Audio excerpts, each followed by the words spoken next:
안녕하세요. 저는 딸 셋, 그리고 아들 하나 키우고 있는 40대 워킹맘입니다. 저를 모르시는 분들은 아이를 넷이나 키우면서 사회생활까지 한다고 하면 모두가 독하다고 하시더라고요. 네, 저 독한 것도 맞아요. 첫 아이를 낳고 저도 집에서 애 키우면서 살림만 했던 경력 단절까지 이겨냈으니까요. 주변을 보면 애들 어느 정도 다 키우고 엄마 손 별로 안 타기 시작하면 남편들이 돈 벌어오라고 밖으로 보내는 남편들 많다는 이야기 들었어요. 그리고 남편이랑 못 살겠지만 경제적으로 힘들어질 것 같아서 다 참고 사는 아내들 이야기도 많이 들었고, 저는 그런 분들에게 할 수 있다는 것을 보여주고 싶어 글을 적기로 마음먹었습니다. 갓 사회에 발을 내디뎠을 때 저는 고작 26살 먹은 사회 초년생이었어요. 지방 전문대 다니기 싫어서 재수도 하고 휴학도 하면서 시간 꽤 까먹었고, 결국 제 그릇이 작았는지 저는 지방 전문대 졸업하고 첫 취업을 중소기업 격리직으로 했습니다. 그리고 여기에서 빌어먹을 전 남편을 만났습니다. 저희는 나이 차이가 크게 났었는데 제 나이 26, 그리고 전 남편은 12살이나 많은 38, 모두가 말리는 연애였지만 전 남편은 나이가 조금 많지만 동안에 속한 호감형 외모를 가지고 있었어요. 무엇보다 말을 정말 재미있게 했어요. 그러다 보니 같이 이야기만 해도 자꾸 저는 웃음이 나왔고 전 남편은 저에게 웃는 모습이 참 예쁘다고 계속 꼬셨어요. 원래 여자 꼬시기가 제일 쉽다고 그러잖아요. 어린 나이에 나와 다른 씀씀이를 가진 어른이 제가 좋다며 선물 공세를 펼치는데 어떤 여자가 안 좋아하겠어요? 금전적으로 여유가 넘치는 모습이 어쩌면 제가 속물로 보일 수 있겠지만 정말 마음에 들었습니다. 친정이 넉넉하지 못한 형편이라 항상 아끼고 사는 것이 몸에 박혀 있었는데 이 남자와 함께 있으면 좀 욕심내도 괜찮을 것 같다고 생각했었거든요. 무엇보다 저한테 계속 예쁘다고 하는 사람한테 결국 눈길이 갔고 그렇게 연애를 시작했습니다. 전 남편은 홀어머니와 저보다 10살이나 많은 여동생이 한 명 있었고 아무래도 노총각 아들이 마음에 걸렸던 시어머니는 결혼을 서둘렀으면 좋겠다고 했어요. 딱히 제가 더 어리다고 무시 안 하고 노총각 아들이 12살이나 어린 여자랑 결혼한다니까 처음에는 시어머니도 10살 많은 시누이도 저한테 정말 잘해주셨어요. 어른들이 그러죠. 어려서 아무것도 모를 때 시집가야 한다고. 제가 그 말에 속았습니다. 결국 결혼하기로 했고 연애와 결혼 준비 기간 포함해서 1년 만에 저희는 결혼식까지 속전속결로 끝났어요. 큰 트러블도 없이 앞으로 행복하게 살 수 있을 것 같았어요. 물론 처음에는 그랬습니다. 이래서 사람들이 결혼을 하는구나. 안정감 있는 느낌이 너무 좋았어요. 연애랑 결혼이랑 별로 다를 것 없더라고요. 평소와 다 똑같은데 출퇴근을 같이 한다는 것 말고는 전혀 달라진 것도 없었고 오히려 더 좋은 것들이 많았어요. 그냥 퇴근길에 맛집에서 맛있는 음식을 먹고 새로 개봉한 영화도 보고 주말이면 근교로 나들이도 가는데 어른들의 간섭과 통금만 없어진 느낌이라서 너무 좋았습니다. 하지만 달콤함은 너무 짧았고 우리 사이에 아기가 생기면서 많은 변화가 찾아왔어요. 시댁과 친정에서는 남들처럼 굳이 맞벌이 안 해도 남편이 돈 잘 번다는 이유로 아기는 엄마가 키워야 한다고 직접 키우기를 권했고 남편 역시 제가 회사를 그만두고 집에서 살림하기를 원했어요. 어쩔 수 없이 경력 단절하고 남편에게 생활비 받았으면서 집에서 애 키우고 살림만 하기로 했어요. 처음에는 막막하고 답답하지만 나쁘지는 않았어요. 아침에 일찍 일어나지 않아도 괜찮고 매일매일 주말처럼 느껴지는 여유로운 일상이라서 나름 좋았어요. 하지만 집에서 전업주부로 지내면서 시어머니와 사소한 문제로 트러블이 생겼습니다. 천사처럼 좋던 시어머니는 제가 전업주부로 지내는 모습이 마음에 안 드셨는지 아니면 원래 본 모습이 이런 사람인 건지 모르겠지만 태도가 변하기 시작했습니다. 너는 친정에도 전화 그렇게 안 하니? 시어머니가 죽었는지 살았는지 궁금하지도 않아? 네가 그렇게 뜨신 밥 먹고 등 따뜻하게 지낼 수 있는 게 누구 덕분인데 이러니? 이런 사소한 부분에서 어린 게 티가 난다니까. 앞으로 일주일에 서너 번은 꼭 전화해라. 처음에는 왜 전화 한 통 안 하냐, 안부 전화는 왜 안 하냐며 서운하다고 하셨지만 오래 가지는 않았어요. 곧 딸이 태어나고 안부 전화에 대한 트러블은 사라졌습니다. 평소에는 전화를 걸어도 딱히 할 이야기가 없어 자주 걸지 않았지만 아이가 태어난 이후로는 특별한 대화가 없어도 영상통화로 아기 얼굴만 좀 보여주면 10분 정도가 지나고 아이가 울면 운다는 이유로 전화를 끊을 수 있었고 그렇게 한동안 다시 평화가 찾아왔었죠. 인생은 고난의 연속이라고 했던 말, 태어나서 처음으로 인정하게 되었어요. 아이가 뒤집기를 하고 기어다니고 걷기 시작하면서 육아로 인한 트러블이 너무 많았어요. 애들은 몸에 열이 많잖아요.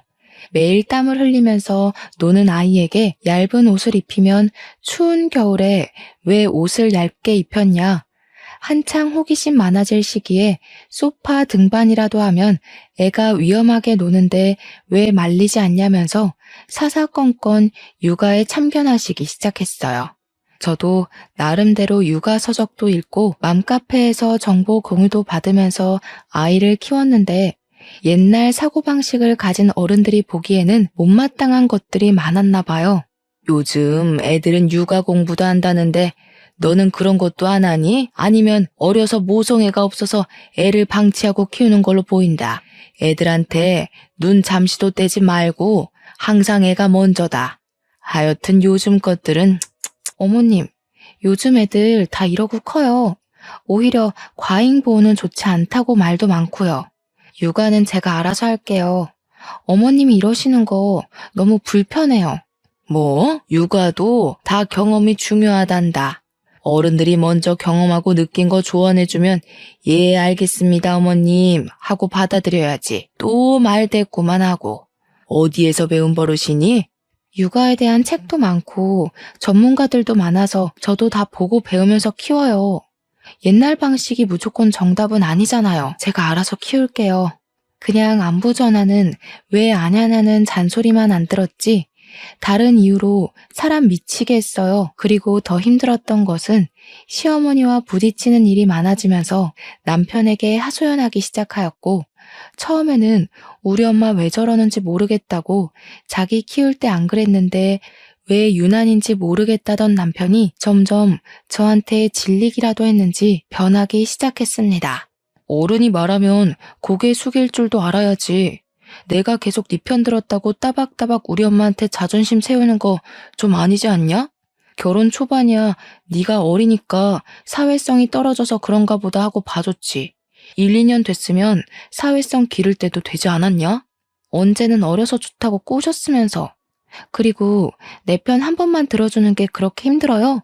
해결해달라는 것도 아닌데 육아를 우리가 해야지 왜 어머님이 사사건건 간섭하시는지 저 모르겠어요. 그러니까 자존심 내세워서 우리 엄마랑 싸우지 말고 알겠다, 죄송하다 한마디만 해라. 그게 융통성 있는 거라고. 듣기 좋은 소리도 한두 번 들으면 듣기 싫다는데 내가 언제까지 네 감정 쓰레기통으로 살아야 하냐? 어머님도 힘들게 하는데 당신까지 왜 이래요? 그리고 당신도 살림이나 육아에 전혀 관심 하나도 없고 저 혼자 독박 육아하는 거 불공평한 것 같으니까 앞으로 나눠서 해요. 애를 저 혼자 만든 건 아니잖아요. 집에서 따뜻하게 살림이나 하고 쇼핑만 하고 지내니까 아주 배가 불렀다. 남들은 애 키우면서 밖에서 돈도 벌어다 온다는데 오늘은 또 뭐 샀냐? 쓸데없는 거 샀지? 집에서 내가 주는 돈 받아서 쓰면서 매번 20만 원씩 장 보는 거 개념이 없는 거 아니냐? 애가 아직 사회의 쓴맛을 안 봐서 돈 아까운 줄 모르나? 앞으로 네 경제 개념 기를 겸 영수증 제출하고 꼬박꼬박 보고해라. 굳이 신용카드를 써서 남편 휴대전화에 카드 승인 내역이 날아가는데도 꼭 저한테 가계부 쓰라고 종용하고 용돈으로 산 개인적인 물건이나 장보고 쓴 금액까지 모두 눈앞에서 영수증 보여달라고 명령질까지 했습니다. 마트에서 음식 재료 사는 것도 영수증 하나하나 다 비교하면서 몸에도 안 좋은데 애들 간식이 꼭 필요하냐? 얼마 전에 애들 신발 사지 않았느냐고 애들은 금방 크는데 신발을 또 사줬냐고 잔소리. 아이가 예쁜 것과 돈은 별개인가 봐요. 그렇게 애가 예뻐서 집에 오면 눈에서 꿀이 뚝뚝 떨어지면서 애 입에 들어가는 거 하나하나 다 참견하고 입는 옷이면 신는 신발까지 다 탐탁지 않아 했어요. 아이가 둘째라서 물려받을 옷이라도 있으면 모르겠지만 첫째인데 왜 이렇게 야박하게 구는 걸까요? 그러면서 자기 입에 들어가는 음식은 고기 없으면 밥도 안 먹고 그 나이에 편식하는 사람 처음 봤어요. 혹여나 친정 부모님 생신이라서 선물이라도 하나 해드리면 너무 비싼 거 사드린 거 아니냐고. 자기 엄마는 혼자지만 친정 부모님은 두 분이라서 금액 낮춰야 할 것 같다고 하는데 진짜 너무 정 떨어지고 서운하더라고요. 그리고 제가 자꾸 어려서 모른다, 너무 어리다고 시댁과 남편은 그랬지만 저는 아무리 어려도 집안일에 소홀했던 적 단언컨대 단 한 번도 없었어요. 어린 나이에도 불구하고 시집 오자마자 유산기가 있었던 임신 초기에도 작은 체구의 임신까지 해서 더 힘들었던 만삭 때도 100일도 지나지 않은 갓난아기를 키울 때도 집안 제사나 어버이날, 시어머니 생신 등 단 한 번도 거른 적 없었어요. 심지어 명절이나 제사 때는 애 등에 업고 장보고 음식하고 바닥에 앉아보지도 못하고 친척 어르신들 접대까지 다 했어요. 그렇게 일만 하다가 새벽에 겨우 서너 시간 쪽잠 자면서 새벽부터 또 일어나 차례상 차리고 친척 어르신들 식사 차려도 싫은 소리 한 번 하지 않았거든요. 시어머니는 옛날 사람이라 밖에서 사 먹는 음식 몸에 별로 좋은 거 없다고 외식을 싫어하셨는데 1년에 한 번 있는 생신 때도 매년 집에서 잔치처럼 한상 차림을 해드렸어요. 손이 많이 가는 갈비찜, 잡채, 그리고 식혜까지 전부 다 만들어도 고맙다는 말 한 번도 없이 매년 당연하다는 듯이 저한테 원하셨습니다. 그러다가 제가 마음이 힘들었는지 첫째 낳고는 모든 것이 다 괜찮았었는데 둘째가 생기고 출산 후에는 갑자기 산후 우울증이 와서 몸도 마음도 힘들었던 시기가 있었어요. 갓난아기와 이제 3살 먹은 아이까지 둘을 데리고 명절 지내려고 했더니 감당이 안 될 것 같다는 생각이 들어 처음으로 시어머니께 힘든 내색을 보였었습니다. 어머님, 애를 둘이나 데리고 제사 준비하려니까 너무 힘들어서 그러는데 올해만이라도 제사나 명절 음식은 업체에서 시켜서 할 수 있을까요? 요즘 정말 괜찮은 업체들 많대요. 옛날에는 애 5 낳고도 잘만 했다. 하여튼 요즘 어린 것들은 잔머리만 굴리지. 제사나 명절 음식은 정성이 중요한데 그저 돈 벌려고 하는 사람들이 음식에 정성을 쏟겠니? 매일 집에서 뒹굴뒹굴 우리 아들이 뼈 빠지게 벌어온 돈 쓰기만 하면서 뭐가 힘들다고. 그러면 올해만 음식 준비에 빠져도 괜찮을까요? 둘째 낳은 이후에 너무 몸이 안 좋아서 예전처럼 애까지 돌보면서 음식 준비, 친척 어르신들 대접까지는 조금 힘들 것 같아서요. 죄송해요. 이제 애 둘 낳으니까 세상이 다 네 것 같니? 태훈이가 너 싸고 도니까 네 마음대로 다 될 것 같아? 여우 같은 년, 남자를 어떻게 구워 삶았길래 태훈이가 꼼짝을 못해? 음식 이야기는 못 들은 걸로 하마. 제가 정말 어려서 몰랐던 걸까요?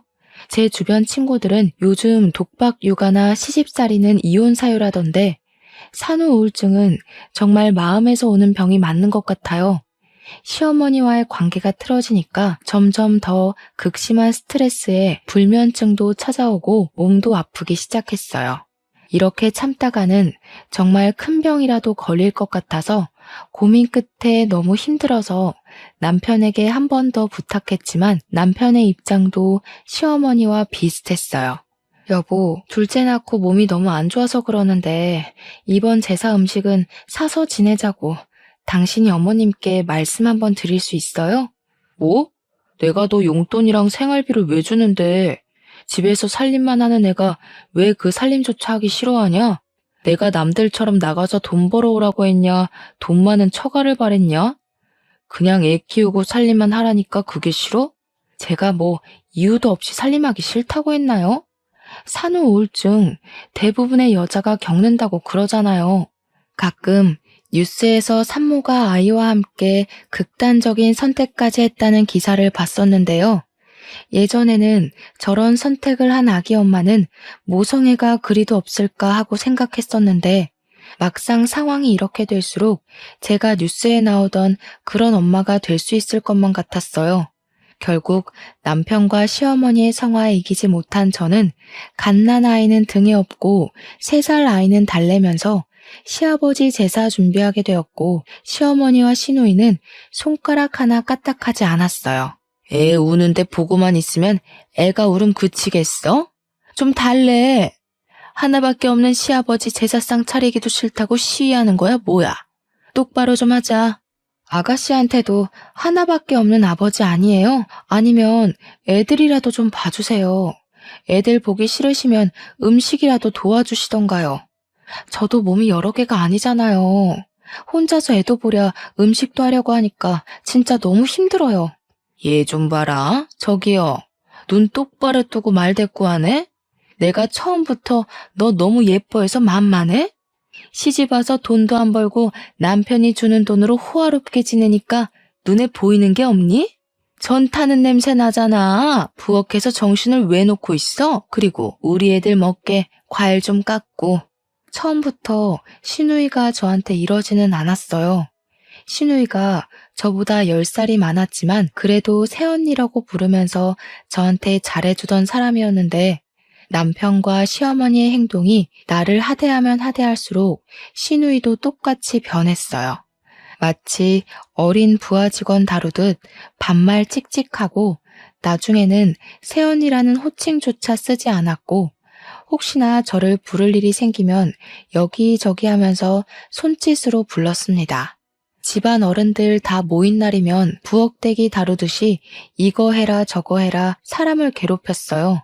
지금 생각하면 너무 한심하기 짝이 없는 이야기들인데 왜 이걸 미련하게 다 참고 살았냐고 지금은 모두 욕하지만 당시에는 아무래도 친정이 부유한 것도 아니고 그렇다고 제가 좋은 대학을 나와서 학벌이나 경력이 대단한 것도 아니었죠.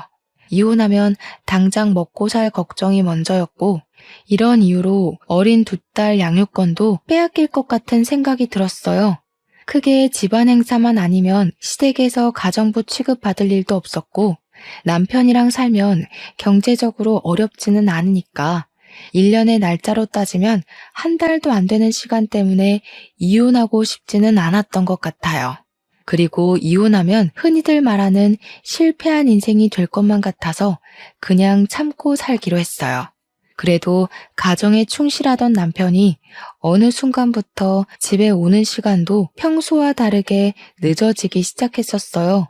원래 출장을 자주 가지 않았었는데 갑자기 타지며 해외로 출장이 생겼고 평소에도 야근이 잦아지기 시작하면서 살림에는 관심이 없어도 고슴도치 자식사랑 저리 가라고 애들은 엄청나게 예뻐하고 적어도 육아는 같이 했었던 남편이 얼마나 바쁜지 육아마저 점점 저 혼자서 하게 되었어요. 그렇게 독박 육아와 살림으로 1달이라는 시간이 어떻게 지났는지 모를 시점에 오래간만에 같이 회사 다니던 과장님이 대뜸 몸은 좀 괜찮냐며 안부 목적 연락했다며 말을 걸어왔어요. 그냥 아이 낳고 몸조리 잘했냐는 의미로 알고 이제 회복 거의 다 해서 소도 때려잡을 수 있다고 농담을 던지자 그래도 애처가랑 결혼 하나는 잘했다고 집사람 아프다고 집에서 애 봐야 한다고 출근 1달이나 안 하는 남편 흔치 않다며 제가 모르는 이야기를 하기 시작했어요. 여자의 촉이 무섭다는 말 살면서 처음으로 공감했어요. 저 이야기를 듣는데 이건 100% 바람이라는 생각만 들었고 지금까지 살면서 시댁에서 부엌대기 취급이나 받으면서 서럽고 힘들어도 다 참고 가정만 유지하려고 노력한 내가 바보가 된 것 같았어요. 그리고 제가 너무 믿고 따르던 과장님에게 사실대로 다 털어놨습니다. 과장님, 사실 한 달 전부터 남편이 출장이나 야근이 잦다고 집에 자주 안 왔어요. 가끔 집에 오면 옷만 갈아입고 나가는 경우가 더 많았는데 뭔가 느낌이 다른 여자 생긴 것 같아요. 한 달 전부터? 아니, 회사에도 조금 수상한 신입이 하나 있는데 사장님이 자꾸 그 신입만 외근 보내서 자주 사무실에 없는 여직원이 있어. 아직 업무도 모르는 애를 자꾸 외근 보내서 사람들이 다 이상하다고 그러거든. 혹시 이름이나 사진 좀 볼 수 있을까요? 이력서에 있던 증명사진이라도 괜찮아요. 과장님, 부탁드릴게요. 뒤이어 과장님이 문자로 보낸 사진은 그냥 어리고 예쁜 여자였어요. 나이는 이제 24. 저랑 비슷하게 대학교 졸업과 동시에 취업했다고 하더라고요. 오해가 있었을 거라고 아닐 거라고 생각하려고 노력해도 자꾸 의심은 커져만 갔어요. 마침 남편이 모처럼 집에 들어온 날이라 치킨을 먹고 싶은데 제 휴대전화 배터리가 없다며 배달 앱을 켜달라고 했습니다. 밥 다 먹고 이 시간에 무슨 치킨이냐고 잔소리는 조금 들었지만 옆에서 딸아이도 치킨 먹고 싶다니까 못 이기는 척 결국 잔금을 풀어서 주더라고요. 치킨 시키는 척 사진첩부터 열었더니 남편이랑 내연녀가 다정하게 찍은 사진들이 있었어요. 확대해서 보니 내연녀는 저번에 과장님이 보내준 회사 신입 여사원이랑 같은 사람이 맞았고 메신저까지 열어서 대화까지 보니 정말 정신이 나갈 것 같았어요. 벌써 보고 싶다. 이웃만 하면 너랑 같이 살겠다. 주말에 여행 가자. 사랑한다. 이런 메시지들이 많더라고요. 너무 화가 났지만 또 애들 얼굴만 보면 현실이 너무 막막해서 눈물이 날 것 같았어요. 무턱대고 이혼부터 하면 앞으로 애들 얼굴도 못 보고 경력 단절로 먹고 살기도 힘들 것 같아서 당분간 참고 지내면서 적어도 두 딸은 내가 키울 수 있는 능력을 키우겠다고 다짐했습니다. 사실 친정은 제가 어릴 때 의상실을 했었습니다. 모두 아시죠? 동네에서 제법 큰 의상실을 친정 부모님이 운영하였지만 기성복 시대가 열리면서 의상실들은 하나같이 다 망해서 사라졌어요. 친정 부모님은 그래도 업을 살리겠다고 세탁소와 옷수선을 하고 있고요. 저는 아이들을 키우면서 내가 할 수 있고 쉽게 배울 수 있는 것을 찾다가 애들은 어린이집 보내고 하루에 6시간씩 친정에 가서 아기 옷 만드는 것을 배웠어요. 당장 수익을 내고 싶은 욕심도 없었고 그냥 내 딸이 입으면 좋을 것 같은 옷들을 진짜 정성스럽게 만들어서 애들한테 입히고 예쁘게 사진도 찍어서 인터넷에 올렸습니다. 그러자 딸 가진 아기 엄마들한테 연락이 많이 왔고 구매를 희망하는 엄마들도 간혹 있어서 그렇게 조금씩 팔기 시작했습니다. 쇼를 한다, 쇼를 해. 그냥 집에서 애나 키울 것이지 쇼를 해라. 그렇게 팔아봤자 푼돈 아니냐? 하여튼 먹고 살만하니까 한가해서 이딴 거나 하지. 애들한테 소홀하기만 해라. 나 이번 주 출장이다. 저는 남편의 외도를 알면서도 1년이라는 시간 꾹 참고 버티면서 돈을 모으기 시작했어요. 노력은 배신 안 한다고 했었나요? 정말 묵묵히 일만 했더니 꾸준히 구매해준 엄마들이 생기고 맘카페에서 공동구매로 진행하면서 점점 사업이 커져갔습니다. 사려는 엄마들이 늘어나면서 대량 생산을 위해서 공장까지 계약해서 옷을 만들기 시작했어요. 정말 눈코 뜰 새 없이 너무 바쁜 시간을 보냈고 시어머니에게 안부 전화도 일주일 넘게 하지 못했어요. 시어머니 성격에 그냥 넘어가실 분이 아니었고 우리 집으로 찾아오셨어요. 너 요즘 친정에 갔다가 매일 이렇게 늦은 시간에 집에 오니? 우리 아들 돈 받아 처먹으면서 가정은 나 몰라라. 결혼하면 출가 외인인데 친정에 가 있는 시간이 너무 길다. 이럴 거면 나 너랑 우리 아들 결혼 안 시켰다. 네가 이따위로 행동하는 거 보면 내 속이 다 터지니까 그냥 이혼해라. 우리 아들 능력 좋아서 괜찮은 며느리 줄을 섰다. 그냥 잠깐 애들 어린이집에 간 시간에만 하는 거라서 가정에 소홀하지 않았어요.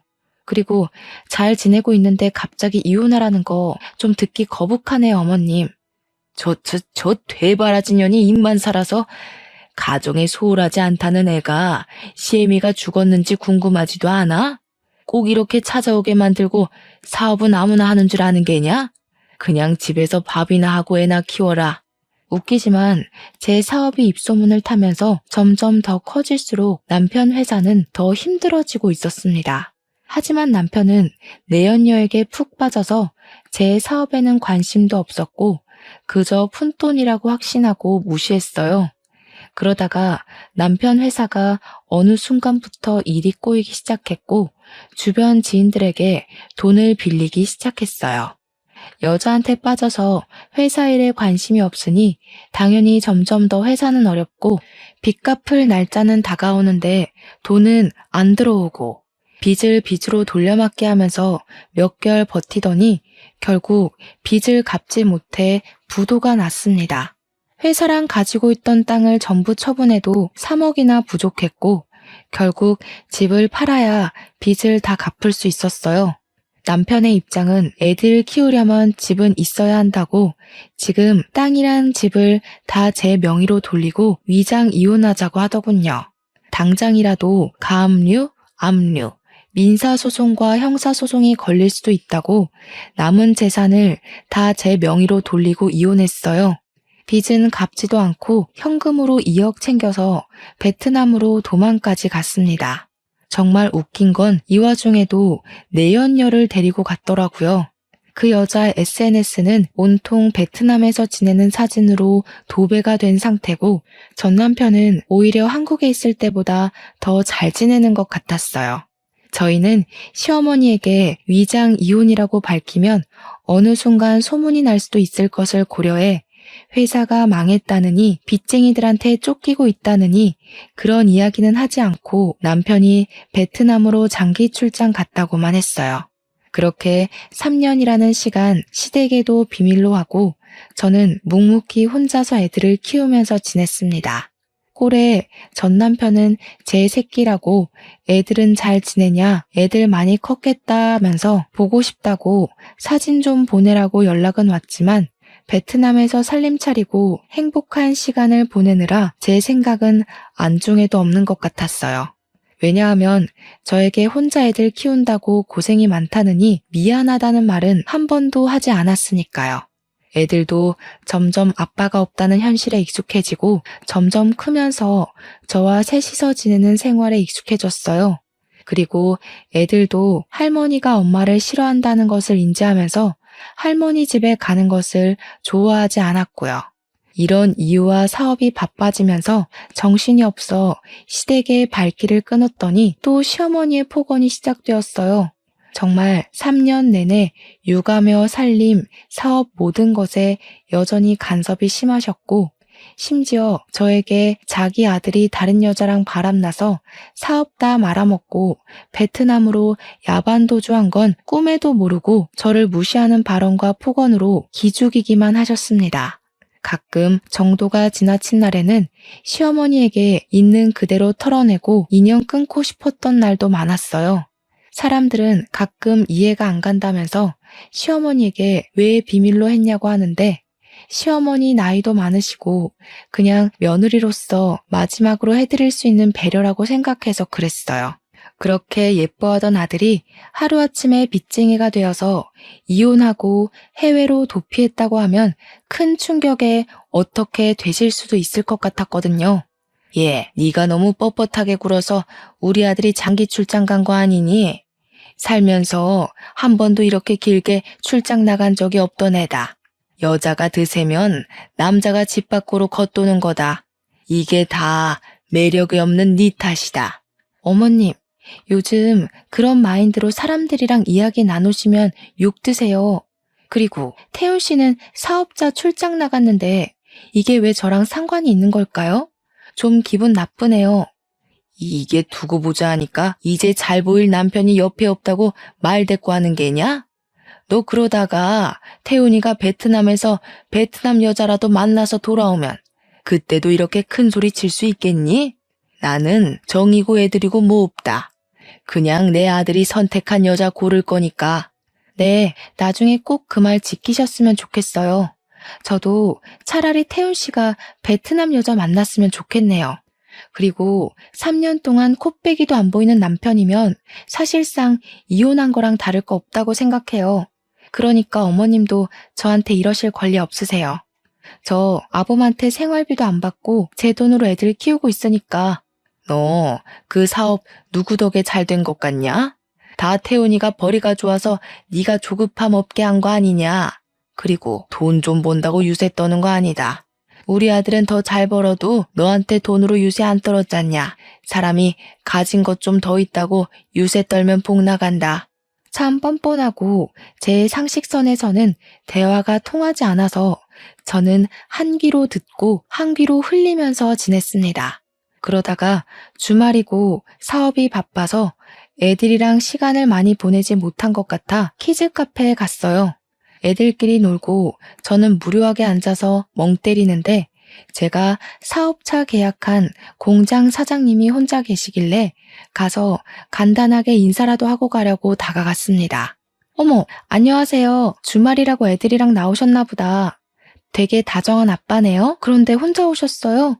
보통 이런 키즈 카페는 아빠랑 애들끼리는 잘 안 오는데 주변 테이블만 봐도 다 엄마들만 있잖아요. 정말 대단하세요. 아, 안녕하세요. 애 엄마가 없어서 제가 같이 왔네요. 뭐 요즘 이혼이 흠은 아니니까. 거래처 사장님들은 대부분 다 제가 이혼한 이유 아시던데 남한테 별로 관심이 없으시죠? 와이프는 애 태어나고 얼마 안 지나서 저랑 동업하던 친구랑 바람나서 어린 딸도 버리고 도망갔어요. 제가 실수했네요. 남자 혼자서 딸 키우려면 진짜 힘드시겠어요.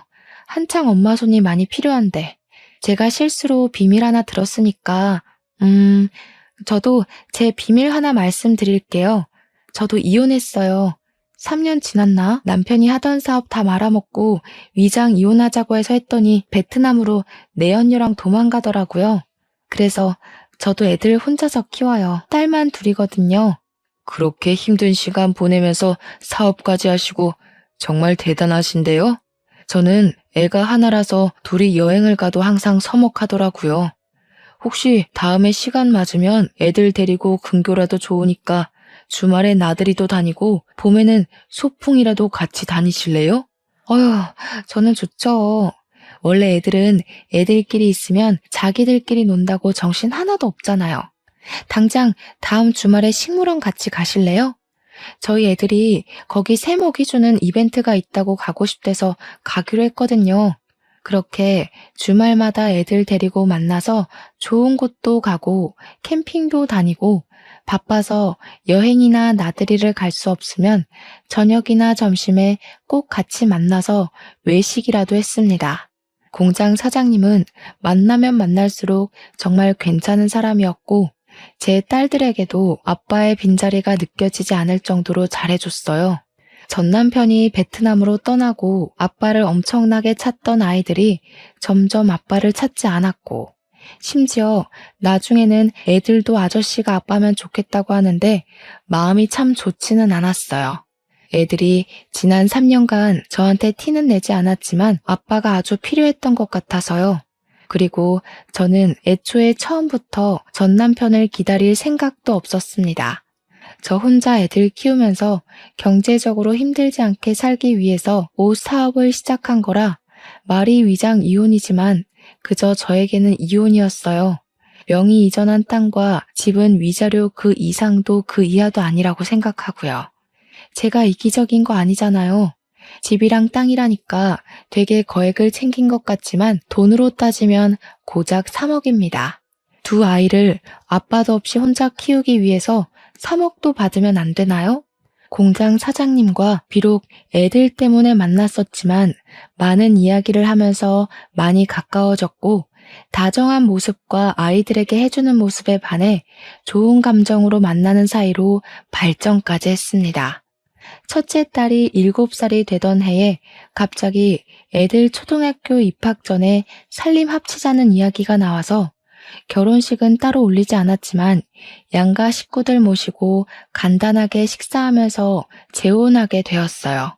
재혼한 이후로 애들은 친아빠를 찾지 않았고 저도 딱히 애들이랑 전 남편이랑 통화를 시켜주지 않았습니다. 애들은 어느새 자라서 초등학교 입학도 했고 딸만 셋이던 우리는 아들도 하나 생겼어요. 제가 살면서 생각한 가장 이상적인 가정 모습으로 행복하게 지내고 있었는데 갑자기 전 남편이 대뜸 지금 한국에 왔다면서 애들이랑 같이 밥이라도 먹자고 전화가 왔습니다. 계속된 거절에도 전 남편은 포기를 하지 않아 결국 그 식사 자리에는 저 혼자 나갔어요. 이제 애들 갓난아기 아니야. 초등학생이고 요즘 초등학생들 학교며 학원까지 평일에 바빠. 주말 아니면 밥 같이 먹기 힘들어. 그리고 애들이 한창 아빠 찾을 때는 옆에 없다가 이제 안 찾고 잘 지내는데 왜 갑자기 나타나서 이래? 연락 안 했으면 좋겠다 이제. 우리 사정이 다 있었잖아. 그리고 땅도 좀 팔아서 1억만 구해줘. 생활비가 다 떨어져서 잠깐 한국에 왔고 너 귀찮게 할 생각 없어. 돈만 챙겨서 바로 한국 다시 뜰 거야. 1억? 나는 뭐 땅 파서 애들 키워? 5년 만에 나타나서 한다는 소리가 1억 달라는 소리야? 나한테 돈 맡겨놨어? 그리고 내가 이 자리에 나온 이유는 이제 진짜 우리한테 연락 안 했으면 해서 나온 거야. 나랑 애들이랑 지금 잘 지내고 있으니까 다시는 연락하지 마. 그렇게 거절하고 집으로 돌아왔는데 제 뒤에라도 밟은 모양인지 전 남편은 그날 저녁 우리 집에 찾아왔어요. 제가 새 살림 차린 거 보고 전 남편은 소리 지르고 저희 남편한테 주먹질까지 했습니다. 당장 경찰 부르겠다고 저도 소리 지르니까 그제야 멈추더라고요. 경찰이라는 단어에 전 남편은 바로 행동을 멈췄어요. 아무래도 경찰에 잡히면 일이 복잡하게 변하니까 그렇겠죠? 한국에 있는 거 들키면 채권자들이 우르르 자기 찾아서 올 것 같으니까 무섭긴 한 것 같더라고요. 남편은 진정부터 하라며 전 남편에게 들어와서 따뜻한 차라도 한잔 하라며 들어오라고 했습니다. 너 이거 바람인 거 아니야? 우리 이혼한 거 아니고 위장 이혼이야. 정신 나간 년아. 너 이러라고 내가 땅이랑 집 명의 네 이름으로 바꾼 줄 알아? 이럴 거면 다시 내놔라. 그 돈으로 다른 새끼랑 살림 차리라고 준 거 아니라고. 기껏 애들 키우라고 했더니 다른 놈이랑 바람을 피워? 정신 차려. 먼저 다른 여자한테 눈 돌아서 나한테 이혼하자고 했던 거 당신이야. 내가 이혼 안 한다고 그럴 것 같으니까 위장 이혼하자고 꼬신 거 아니야? 내가 틀렸어? 그리고 바람 피우는 거 내가 모를 줄 알았나? 베트남에서 다른 여자랑 살림 차려서 연락 한 번 안 했던 사람이 누군데? 야, 너 이제 뒷조사까지 하냐? 내가 그래서 너한테 무슨 피해를 줬는데 내가 너처럼 살림을 차렸냐? 이거 법 무서운 줄 모르고 자꾸 까부네? 이런 식으로 남자 등쳐먹고 살면 좋냐? 좋은 말 할 때 땅이랑 아파트 내놔라. 소송 걸기 전에. 소송 걸어? 하나도 안 무서워. 이미 우리는 이혼했고 땅이랑 아파트는 양육비 겸 위자료로 받았는데 법이 이걸 어쩌겠어? 소송 걸고 싶으면 걸고 다시는 찾아오지 말고 연락도 하지 마. 누가 땅이랑 아파트를 위자료로 줬대? 위자료도 가정에 충실했던 사람이나 받는 거야. 너처럼 다른 놈이랑 바람나면 못 받는다고. 이혼 취소 소송 걸 거니까 둘 다 콩밥 먹을 준비나 하라고. 화가 머리끝까지 난 전 남편은 그렇게 나가고 정말 얼마 지나지 않아 이혼 취소와 더불어 집, 땅 명의에 관한 고소장이 날아왔지만 남편의 친한 친구가 대형 로펌 변호사라서 도움을 받았어요. 변호사를 통해 집이랑 땅은 채권자들을 피해 해외로 도피한 전 남편이 양육비를 줄 수 없을 것 같다며 양육비와 위자료 목적으로 이혼 당시 전 남편이 저에게 준 거라고 전달했어요. 그리고 이혼 사유에 대해서는 남편의 외도라고 했죠.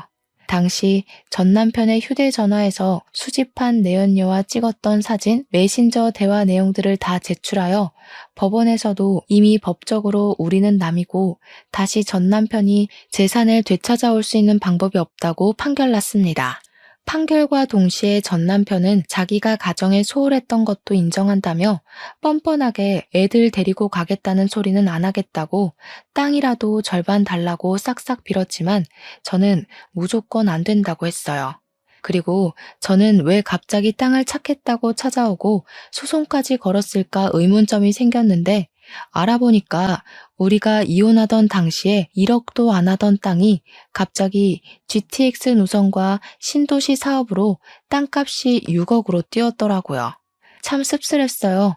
마지막까지 아이들과 나한테 미련 하나도 없었고 그저 돈만 바라보고 우리를 찾아온 것 같아서. 그리고 이번에 시어머니도 제가 재혼한 사실을 알면서 저한테 대뜸 소방 맞을 년이라고 고래고래 소리를 지르셨어요. 남자 등쳐먹은 년부터 시작해서 장기 출장 간 남편 두고 바람난 년이라고 길에서 머리채 잡고 난리가 났었어요. 너 내 아들이 얼마나 잘했는데 감히 장기 출장 간 사이에 딴 놈이랑 바람이나? 네가 그러고도 사람이냐? 소방 맞을 년아. 내 아들 돈은 다 다시 돌려줘야지. 이거 놓으세요. 어머님 잘난 아들이 바람 피운 거지 저는 바람 아니에요. 이혼하고 어머님 비위 지금까지 맞춰드렸는데 이제 저 어머님 며느리 아니니까 그렇게 굴지 마세요. 그리고 법원에서도 어머님 아들이 바람 피웠다고 다 인정했으니까 이렇게 찾아오지 마세요. 증거 있어? 네가 뭔데 우리 아들 모함이니? 이런 식으로 내 아들 돈 빼돌렸지. 결혼하고 지금까지 그 성깔 드러내고 살 수 없어서 답답하게 어떻게 살았니? 건방진년. 어머님이 그러셨죠. 베트남에서 베트남 여자라도 만나서 오면 어쩔 거냐고. 처음부터 한국에서 바람났고 그 여자랑 베트남에서 살림 차렸어요. 어머님도 그러셨잖아요. 어머님 아들이 좋다는 여자 허락하겠다고. 이미 답 나온 거 아닌가요? 다시는 연락하지 마세요. 뭐? 태훈이한테도 연락하지 말라고 하고 찾아오지 말라고 했다며? 자식과 부모 사이의 연을 네가 뭔데 마음대로 끊어? 애들 아빠는 그래도 태훈이다. 애들은 우리가 키우마. 지금 태훈 씨 채무자 신세라서 빚쟁이들한테 쫓기는데 무슨 애들을 키워요? 제가 다달이 양육비 달라고 안 하는 걸 감사하게 여기고 제발 귀찮게 하지 마세요. 아시겠어요? 이미 양육권도 법적으로 제가 가졌으니까요. 이렇게 시어머니의 그늘에서도 벗어날 수 있게 되었고 그동안 마음에 쌓였던 서러움들이 씻겨 내려갔어요. 이후로도 제발 아파트라도 달라고 연락은 왔지만 저는 줄 이유가 없는 것 같다고 딱 끊어냈고 전 남편은 수중에 있던 돈이 다 떨어지자 내연녀는 빚쟁이랑 살기 싫다면서 도망갔다고 들었어요. 집도 구할 수 없고 채무자 신세라서 취업도 어려우니 결국 시어머니 집에서 전 남편은 생활하고 있고 시어머니는 그렇게 자기 아들 능력 좋다고 저 무시하시더니 나이 80에 나이 많은 아들 뒷바라지하면서 살고 있다고 하더라고요.